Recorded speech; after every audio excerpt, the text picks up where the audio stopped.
Buenos días, Dios le bendiga. Otra vez juntos a través de este medio, nuevamente nos vemos en la necesidad de transmitir este mensaje solamente por audio. Tenemos algunos problemas con la energía eléctrica aquí en la casa de oración, pero lo importante es la palabra, así que no nos preocupamos por esto, ¿verdad? El video nos permite interactuar un poquito más, pero yo le voy a pedir que en esta mañana me ayude orando a Dios para que permita que a través de la palabra hablada podamos transmitir con toda propiedad, con todo poder de Dios, el mensaje que el Señor tiene para nosotros. Y por eso vamos a ponernos en las manos de Dios. Yo voy a orar para que el Señor bendiga cada oyente de este mensaje. Le voy a pedir que usted ore por mí para que el Señor me use. Padre, te doy gracias en el nombre precioso de Jesucristo, Señor, porque esta mañana me das el privilegio de poder compartir tu palabra, poder compartir el mensaje del Espíritu de Dios para la iglesia. Y yo te ruego, Señor, en el nombre de Jesucristo, que tú prepares el corazón de cada uno de mis hermanos para que pueda recibir esta palabra con bendición, Señor. Que sea, Padre Santo, medicina para el alma, medicina para el espíritu y aún para el cuerpo, Señor, porque en tu palabra hallamos salud, hallamos bendición, hallamos sanidad y hallamos salvación. Te doy gracias y te ruego en el nombre de Jesucristo también que me uses para que el mensaje que viene, Señor, en esta mañana de tu Espíritu pase limpiamente a través de mí y llegue directo a los corazones. En el nombre precioso de Jesús. Amén y amén. Vamos a la palabra de Dios, amados hermanos. Vamos a leer el texto base del tema que nos ocupa. Acompáñenme, por favor, al Evangelio de Mateo, capítulo 18, desde el verso 21 en adelante hasta el 35. Déjeme leérselo, déjeme darle lectura a este texto, ponga usted atención, porque es un acontecimiento muy interesante. El Señor estaba hablando, el Señor estaba enseñando a muchos, pero de pronto se le acercó Pedro y dice así la palabra. Entonces, acercándose Pedro, le preguntó a Jesús: Señor, ¿cuántas veces pecará mi hermano contra mí que yo haya de perdonarlo? ¿Hasta 7 veces? Jesús le contestó: no te digo hasta 7 veces, sino hasta 70 veces 7. Por eso, el reino de los cielos puede compararse a cierto rey que quiso ajustar cuentas con sus siervos. Al comenzar a ajustarlas, le fue presentado uno que le debía 10,000 talentos, que son 216 toneladas de plata. Pero no teniendo él con qué pagar, su señor ordenó que lo vendieran junto con su mujer e hijos y todo cuanto poseía, y así pagara la deuda. Entonces el siervo cayó postrado ante él, diciendo: ten paciencia conmigo, y todo te lo pagaré, señor. Y el señor de aquel siervo tuvo compasión, lo soltó y le perdonó la deuda.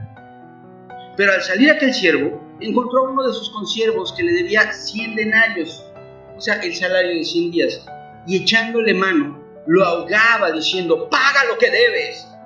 Entonces su consiervo, cayendo a sus pies, le suplicaba: ten paciencia conmigo y te pagaré. Sin embargo, él no quiso, sino que fue y lo echó en la cárcel hasta que le pagara lo que le debía. Así que cuando sus consiervos vieron lo que había pasado, se entristecieron mucho y fueron y contaron a su señor todo lo que había sucedido. Entonces, llamando al siervo, su señor le dijo: siervo malvado, te perdoné toda aquella deuda porque me suplicaste. ¿No deberías tú también haberte compadecido de tu consiervo, así como yo me compadecí de ti? Y enfurecido, su señor lo entregó a los verdugos hasta que pagara todo lo que le debía. Así también mi Padre Celestial hará con ustedes si no perdonan de corazón cada uno a su hermano. Dura palabra, ¿verdad? Pero es que es importante que nosotros entendamos que el Señor nos perdonó absolutamente todo aquello que hemos hecho de mal y aún todo lo que vamos a hacer de mal. Y todo eso, todo aquello que el Señor nos lo perdonó no solamente de una forma moral, sino también efectiva, porque Él proveyó el pago por el perdón. Y esto es algo importantísimo, algo que tenemos que entender. El Señor pagó por nuestras culpas para que su perdón fuera un perdón efectivo. Pagó entregando a su Hijo Jesucristo. El perdón tiene una capacidad de producir un bien increíble de una situación increíblemente negativa.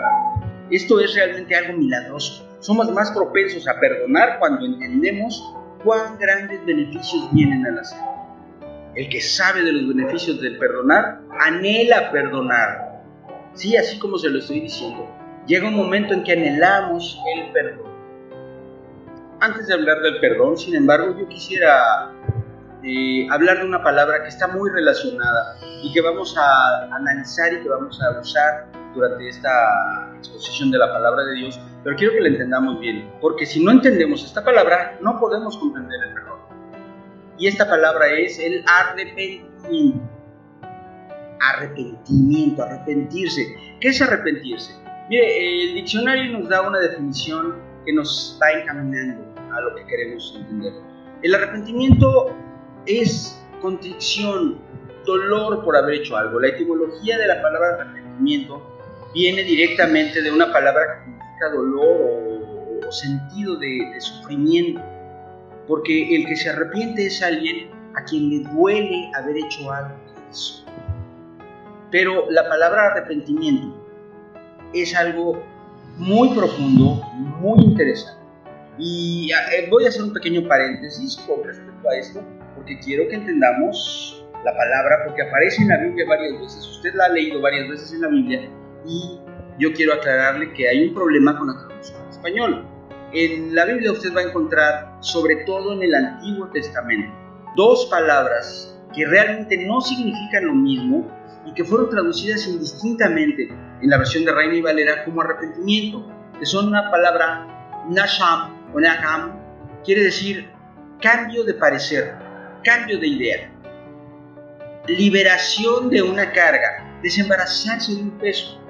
Y esta palabra, naham, la encontramos casi siempre referida a la persona de Dios cuando estamos hablando de que Dios se arrepintió de haber creado al hombre, o Dios se arrepintió de haber, etcétera, etcétera. Pero la palabra naham, no es específicamente arrepentimiento en el sentido que nosotros estamos aplicando. La palabra shuv, en cambio, sí es una palabra que tiene que ver directamente con el arrepentimiento. Shuv quiere decir dolor que lleva a enmendarse de un mal camino, un sufrimiento que te produce un camino pecaminoso y que te lleva a volver a la senda correcta. Esa palabra sí se debe traducir como arrepentimiento. La palabra nasham, que habla del Señor, habla más bien de un cambio de parecer, de un cambio de idea, debido a que probablemente los elementos externos, que muchas veces somos nosotros los seres humanos, hemos cambiado nuestra forma de comportamiento, para bien o para mal. Entonces a veces dice que la palabra que el Señor se arrepintió del mal que le iba a hacer al pueblo, porque el pueblo se arrepintió. Dios, nasham, porque el pueblo es shuv. ¿Sí me explico? Y esto es algo que tenemos que entender. Dios no es hijo de hombre para que se arrepienta. El arrepentimiento desde el punto de vista bíblico que nos aplica a nosotros es algo diferente. En el Nuevo Testamento lo encontramos con más claridad y la palabra que utiliza es una palabra bien interesante, es la palabra metanoeo. Metanoeo, que quiere decir literalmente cambio de mente, cambio de pensamiento. Déjeme darle un ejemplo. Si yo, vamos a suponer que era aficionado al alcohol, en un acto de fuerza de voluntad, en un acto de valor, porque es un acto de valor, yo todos los días me digo a mí mismo, hoy no voy a tomar una sola copa de vino, aunque esté muriéndome de ganas, aunque esté desesperado por beberla, hoy no voy a beber una sola copa de vino. Ahí lo que hay es el remordimiento por las cosas que he provocado por la bebida, el reconocimiento de la falla, pero todavía no ha habido un cambio de mente. El cambio de mente es cuando yo me topara con una botella de alcohol y dijera, ¿pero qué estaba yo haciendo? ¿Estaba yo loco? ¿Qué cosa más horrorosa? No es posible. ¿Cómo es posible que yo me haya tomado eso? ¿Qué me pasaba? ¿Estaba mal de la cabeza o qué? Y que no pasara ni por un instante por mi mente la tentación. Eso es metanoeo. Eso es cambio de mente. Eso es el verdadero arrepentimiento. Ahora, los pasos del arrepentimiento. La palabra de Dios nos muestra un ejemplo muy claro y me encanta ese ejemplo, que es el ejemplo de Zaqueo. Zaqueo era un hombre que se dedicaba a los negocios, a las finanzas, era biznero, era medio trácala, medio malandro, porque tenía mucho dinero, pero mal habido. Y cuando vino el Señor, él sintió en su corazón el llamado poderoso, el llamado tremendo de parte de Dios para buscar a Jesucristo. Tan es así que, siendo que era un hombre de baja estatura, se trepó a un árbol con tal de poderlo ver y de poder hablarle y decirle: Señor, perdóname mis pecados. Y lo hizo. Él reconoció que él era pecador, pidió perdón, y ahí es donde se activó la sangre de Cristo en el Kairos, porque Cristo aún no había todavía entregado su vida, pero en el Kairos, en el tiempo de Dios, el sacrificio que ya estaba por venir en la cruz se activó para Zaqueo. Y después Zaqueo hizo algo que es fundamental en el verdadero arrepentimiento. Él puso en su corazón el firme deseo y propósito de restituir en la medida de sus posibilidades el mal que había hecho. Él dijo: voy a devolver todo lo que yo me robé cuadruplicado, y de lo que me quede voy a repartir la mitad de mis bienes a los pobres. Ese es el verdadero arrepentimiento. Y entendido esto, vamos adelante para hablar del perdón. Cuando le pedimos a Dios perdón por nuestros pecados, lo que ocurre, y estoy hablando no solamente del primer acto, el acto de arrepentimiento por medio del cual somos salvos. Yo le estoy hablando de la vida cotidiana del cristiano, la vida cotidiana del Hijo de Dios, que aún a pesar de ser una persona que tiene a Cristo en su corazón, peca. Sí, me estoy refiriendo a mí y también a usted, porque así somos todos los seres humanos. Todavía pecamos y, queriendo hacer lo bueno, hacemos lo malo. Y cuando venimos y le pedimos perdón a Dios por nuestro pecado, se abre la puerta de la restauración para nuestra relación con Él. Porque mire, lo primero que sucede cuando nosotros pecamos es que nos alejamos de Dios. En medio de la vergüenza o en medio de la confusión, en medio de la frustración o de la angustia que nos produce el pecar, a pesar de que no lo reconocemos en principio, porque estamos hundidos en la tentación, de pronto nos damos cuenta de que la lejanía de Dios nos está haciendo mucho daño. Pero eso tiene solución, porque dice la palabra de Dios: hijitos, estas cosas os escribo para que no pequéis, pero si pecáis, sabed que tenéis abogado para con el Padre, Jesucristo. Y Jesucristo, cuando nosotros pedimos perdón, aboga por nosotros. Y sin embargo, hay veces que no lo hacemos. Hay veces que no buscamos la solución. Hay veces que, sabiendo que estamos pecando, seguimos adelante. ¿Y sabe qué pasa? Vamos a la palabra de Dios. Acompáñenme a el libro de Isaías, capítulo 59, verso 2. Isaías 59, 2. Dice así la palabra de Dios: pero las iniquidades de ustedes han hecho separación entre ustedes y su Dios, y los pecados le han hecho esconder su rostro para no escucharnos. Qué tremenda palabra, pero es una realidad. Cuando nosotros no nos arrepentimos de nuestros pecados, cuando los guardamos, cuando los escondemos, cuando los retenemos, y cuando vamos fingiendo que todo está bien a la iglesia, vamos fingiendo que todo está bien a todas las actividades que tenemos, y vivimos la vida como si no pasara nada, y retenemos nuestro pecado, y no lo confesamos, y no nos arrepentimos, entonces el Señor esconde su rostro, porque su majestad no puede convivir con la oscuridad de nuestra alma. A pesar de que el Espíritu Santo está en nosotros, el Espíritu es contristado y no se manifiesta. Pero el arrepentimiento sincero, la búsqueda del perdón, ya le dije lo que es el arrepentimiento. Se lo voy a repetir una vez más. Es reconocer el pecado, pedir perdón por el pecado y hacer lo posible por restituir el mal hecho. El verdadero arrepentimiento y búsqueda de perdón por Dios, por los méritos de la sangre de Cristo, siempre tiene resultado de bendición. El Señor siempre responde y siempre tenemos una restauración de nuestra relación con Él. Mire lo que dice el segundo libro de las Crónicas de los Reyes de Israel, capítulo 7, verso 14. Segundo de Crónicas 7, 14. Hablando del pueblo, dice: y se humilla mi pueblo sobre el cual es invocado mi nombre, y oran, buscan mi rostro, y se vuelven de sus malos caminos. Entonces yo oiré desde los cielos, perdonaré su pecado y sanaré su tierra. Qué palabra tan hermosa, pero es una verdad, es una realidad.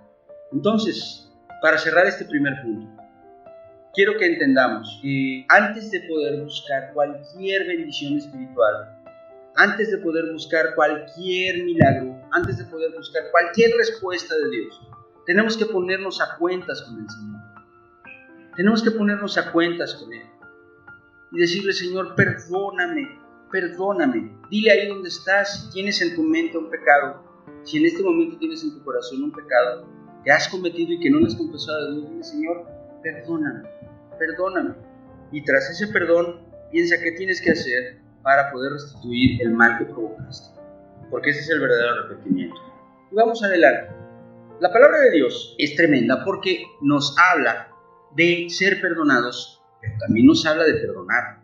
Y cuando nosotros no perdonamos, así como vimos en la parábola que leímos al principio, entonces lo que estamos haciendo es tirar por los suelos y arrastrar y pisotear la sangre de Cristo, porque la sangre de Cristo también fue derramada por aquel que nos hizo daño. La sangre de Cristo también fue derramada por aquel que nos ofendió y que nos lastimó. Y si nosotros no somos capaces de perdonar como fuimos perdonados, entonces no merecemos el perdón que recibimos.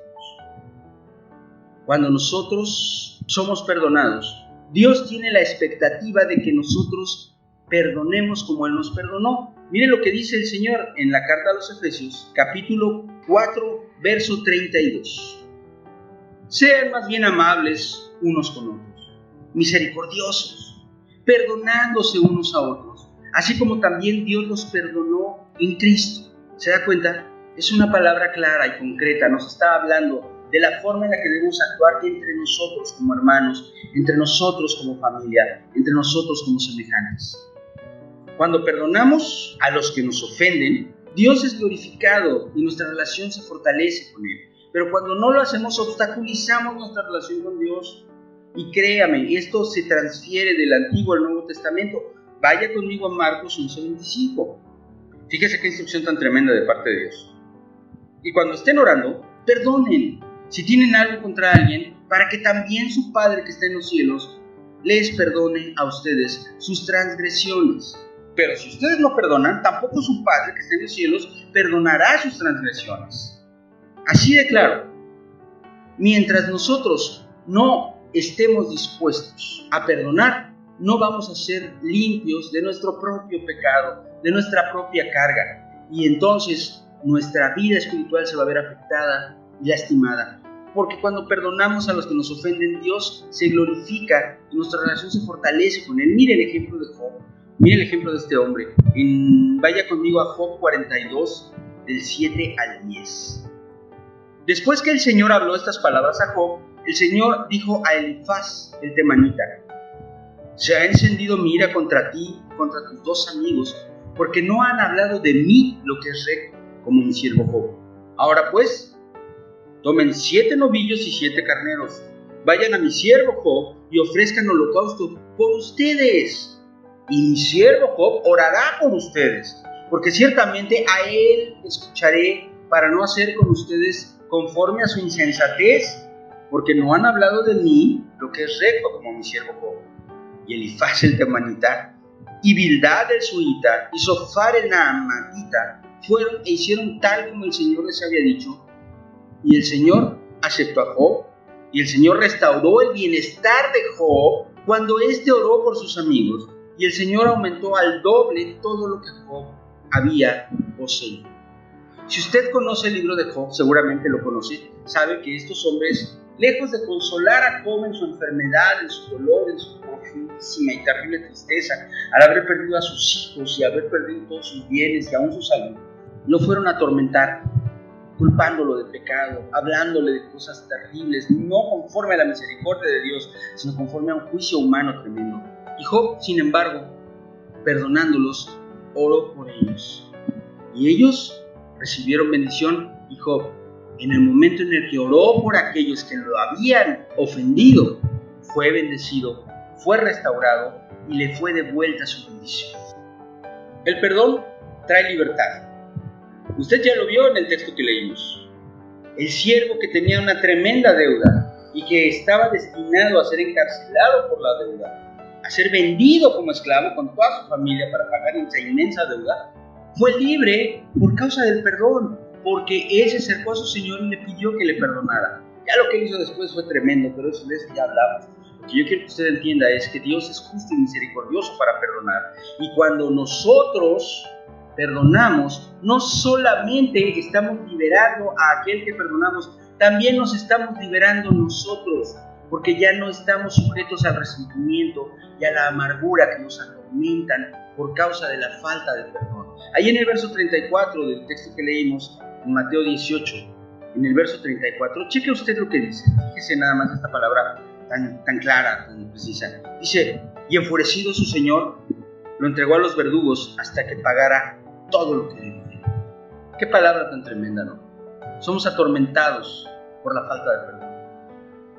Y sin embargo somos libres cuando somos perdonados y cuando perdonamos. Porque cuando perdonamos, literalmente estamos abriendo la puerta de la cárcel de nuestra alma. La fortaleza que provoca el rencor, la fortaleza que provoca la ira, la fortaleza que provoca la amargura, es derribada en el nombre de Jesús. Y nos libramos de lo que aún afectaba incluso nuestra salud física.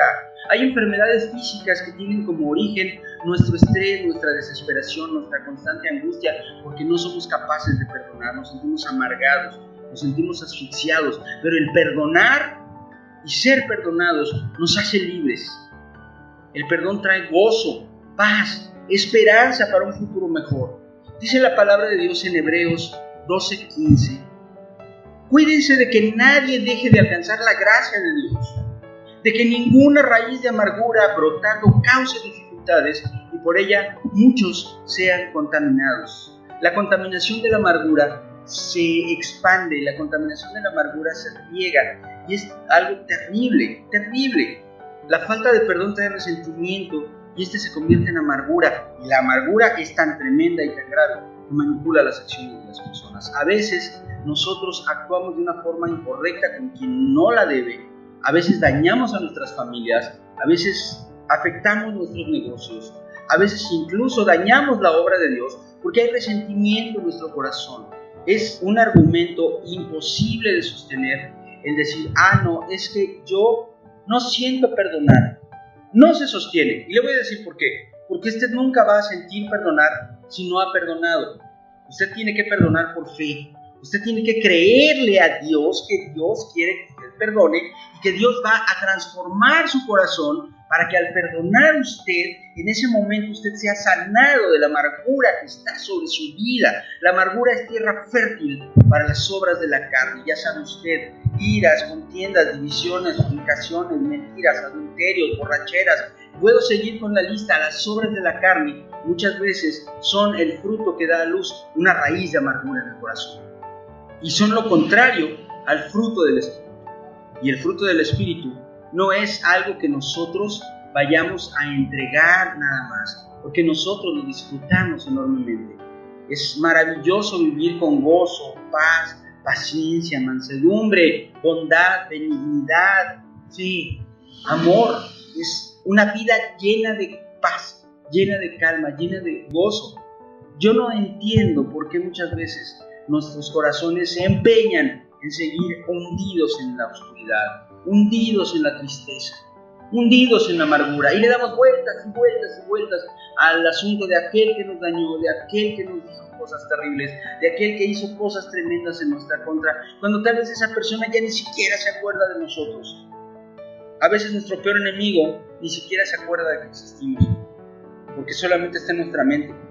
Y le estamos dando vueltas y vueltas y vueltas y vueltas a algo que ya pasó. Y nosotros somos los que estamos atrapados en una fortaleza de falta de perdón. El perdonar abre las puertas a la manifestación del fruto del Espíritu Santo. Y ahí es donde surgen las relaciones que te llevan a tener esperanza, a tener vida, a tener un futuro de bendición. Termino diciéndole que podemos hablar mucho más acerca del perdón, de los beneficios del perdón. Y vamos a tocar varios puntos al respecto a lo largo de esta serie. Pero hoy yo quiero que usted entienda y que usted tenga en su corazón esto. El perdonar y recibir perdón trae bendición, trae beneficios. Si usted quiere estos beneficios, no permita que nada se interponga en su camino para perdonar, ni siquiera su pecado, porque si su pecado le estorba, vaya y pida perdón y después perdone. El perdonar primero es una decisión, ya después se vuelve una acción. Usted tiene que decidir perdonar. No tiene sentido vivir sin perdonar y ser perdonado, porque la vida se convierte en un tormento y abre la puerta a todo tipo de males. Hoy, en el nombre de Jesús, yo te voy a pedir que ahí donde estás, ahí en tu lugar, tengas el valor de abrir ese lugar recóndito, ese lugar oscuro que hay en tu alma, en el cual habita la persona a la que no has perdonado, la que te ofendió, la que te dañó, la que te lastimó, la que robó tu paz, la que robó tu vida, la que robó tu esencia, incluso tus bienes. Y en el nombre de Jesús, yo te digo, hoy el Señor quiere que tú decidas perdonarlo, no que cambies tus sentimientos, porque tú no puedes cambiarlos. Decide perdonar. Toma la decisión en Cristo Jesús y el Señor se va a encargar de transformar tu corazón y de darte la paz. Ora conmigo y dile: Señor, gracias por tu perdón. Gracias por tu misericordia. Gracias, Señor, por la cruz del Calvario donde derramaste tu sangre. Gracias por la sangre. Gracias por tu cuerpo partido en la cruz por mis pecados. Yo te pido en el nombre de Jesús que hoy una vez más se active la sangre derramada en el Calvario sobre mi vida. Y si hay pecado, y si hay faltas, y si hay palabras, pensamientos o acciones que no son conforme a tu voluntad, yo te pido que me perdones, Dios. Yo te pido que tú rompas toda cadena, que tú rompas toda tristeza, que tú rompas toda amargura, Señor, y que tú me ayudes, Padre misericordioso, a ser, Señor, una criatura nueva, diferente, Señor. Devuélveme el gozo, Padre Santo, devuélveme la paz. Perdóname, yo me arrepiento, Señor, pero también te pido en el nombre de Jesús, que así como tú me has perdonado, Señor, me des el poder, me des la bendición de poder perdonar, Señor. En el nombre de Jesús, ahí, hermano, yo te pido que tú pongas el nombre de la persona que tienes que perdonar. En el nombre de Jesús, yo perdono di su nombre. Yo decido perdonarlo, y te pido que transformes mi corazón, que transformes mis sentimientos, porque yo no puedo, Señor, pero yo te creo, yo confío en ti. Padre, te doy gracias y te ruego que tú hagas una obra de misericordia y de poder sobre mi alma, para que mi alma sea libre, Señor. Y hoy, Señor, yo declaro libertad sobre toda amargura, libertad sobre toda opresión, libertad sobre toda oscuridad, libertad sobre toda tristeza, Señor. Toda raíz de amargura es arrancada en el nombre de Jesús. Y ahora te pido, Señor, que me llenes del gozo, de la paz, de la bendición, de la bondad, de la benignidad, de la mansedumbre, del dominio propio, de la templanza, Señor, por medio de los cuales yo puedo tener una vida abundante, una vida feliz, Señor, una vida plena, y poder volver a dar fruto, Señor, ahí donde hay sequedad, poder volver a dar fruto ahí donde hay oscuridad. Dios, te lo ruego en el nombre de Jesucristo, Señor, ten misericordia de mi vida, de la vida de mi familia y de la vida de esa persona que yo perdono hoy. En el nombre de Jesús, bendícelo. Yo declaro palabra de bendición sobre su vida. Te ruego, Señor, que permitas que a través de este perdón, también, Señor, aparte de mí, esta persona reciba libertad. Te doy gracias en el nombre de Jesucristo. Amén y amén. Amado hermano, que Dios le bendiga, que Dios le guarde. Estamos despedidos de este tiempo de alabanza, de adoración y de palabra de Dios. Tenga usted una semana llena de bendición. No lo olvide, nos vemos el día martes a las 8 de la mañana, así en línea a través de este canal, para poder compartir el tiempo de adoración a nuestro Dios y la intercesión por las necesidades. Vamos a darle gracias a Dios en todo momento. Yo, en el nombre de Jesús, le pido al Señor que la gracia del Señor Jesucristo, el amor de Dios el Padre y la comunión con el Espíritu Santo sean con todos ustedes desde ahora y por toda la eternidad. Amén. Que Dios le bendiga. Que la paz de Dios reine en su vida y en su hogar.